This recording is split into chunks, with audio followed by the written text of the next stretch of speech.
Hi friends, আজকে একটা মজাদার রেসিপি দেখাবো। তার জন্য চলুন জমিতে যাই। কত সুন্দর দেখুন গাছ হয়েছে, চারপাশে অনেক রকম আমাদের গাছ লাগানো হয়েছে।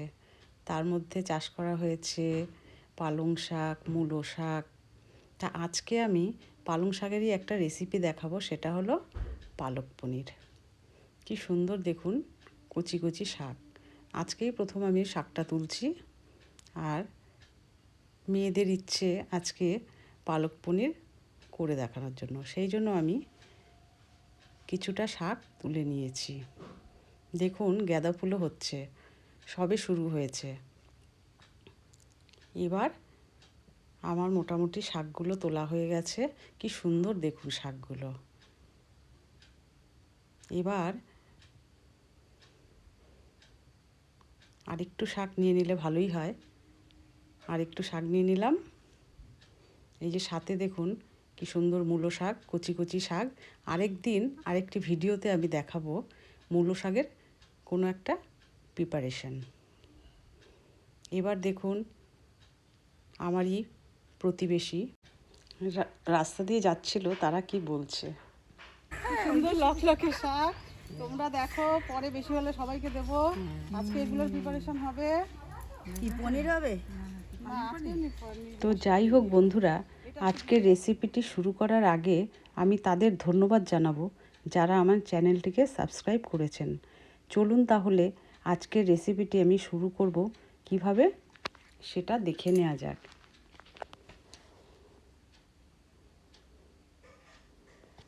আমি তার জন্য 400 গ্রামের মতো পনির নিয়েছি,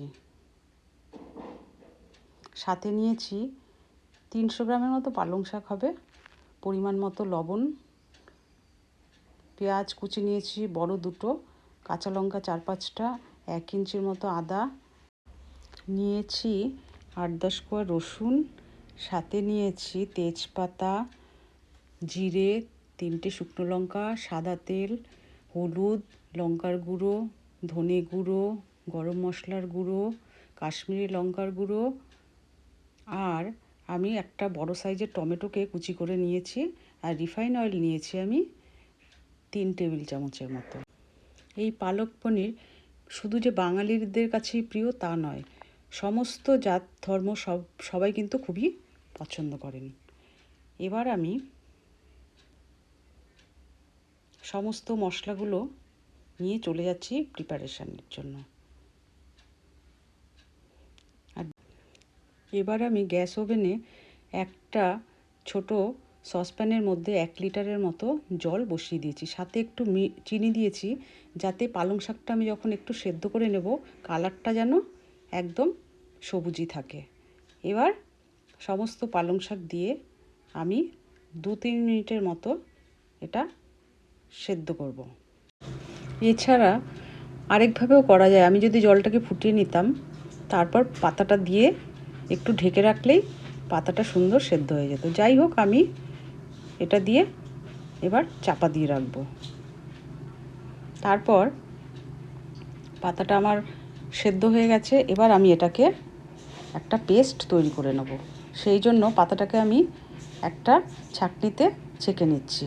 জলটা আমি ছেঁকে নিলাম। একটু ঠান্ডা হয়ে গেলে আমি এটাকে একটা পেস্ট তৈরি করে নেব। এবার আমি একটা জার নিয়েছি, জারের মধ্যে আমি এটা পেস্ট করে নিয়েছি।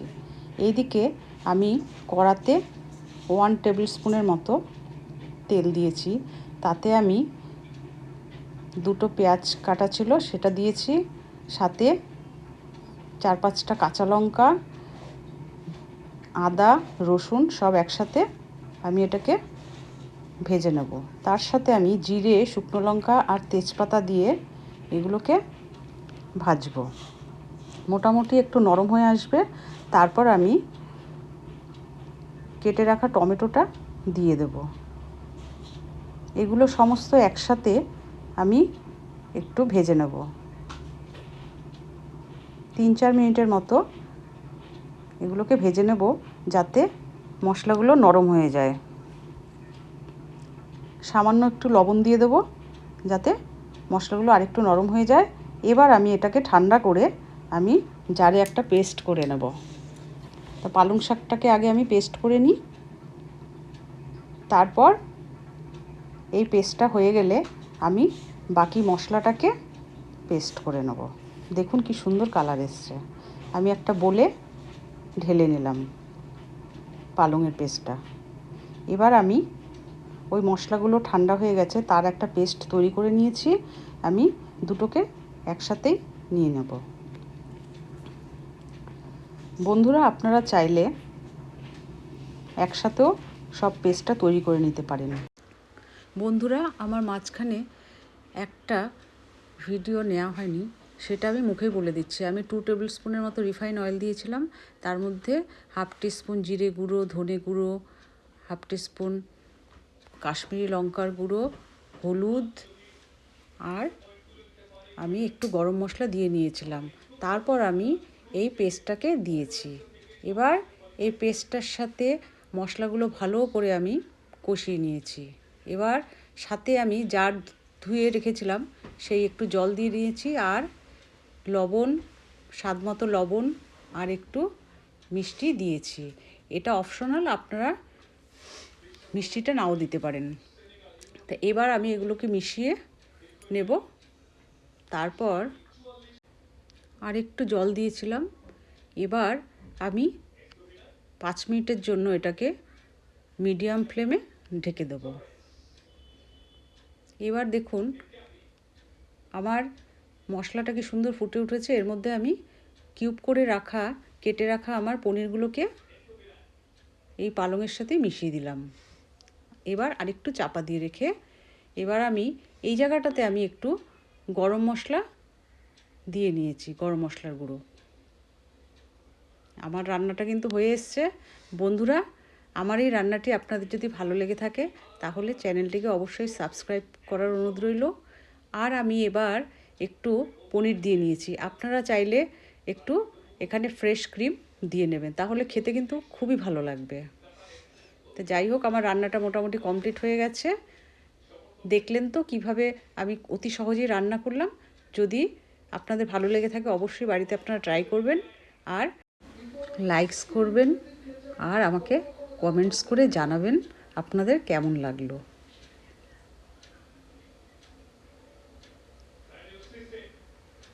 রান্নাটি দেখার জন্য আপনাদের অসংখ্য ধন্যবাদ। Thank you.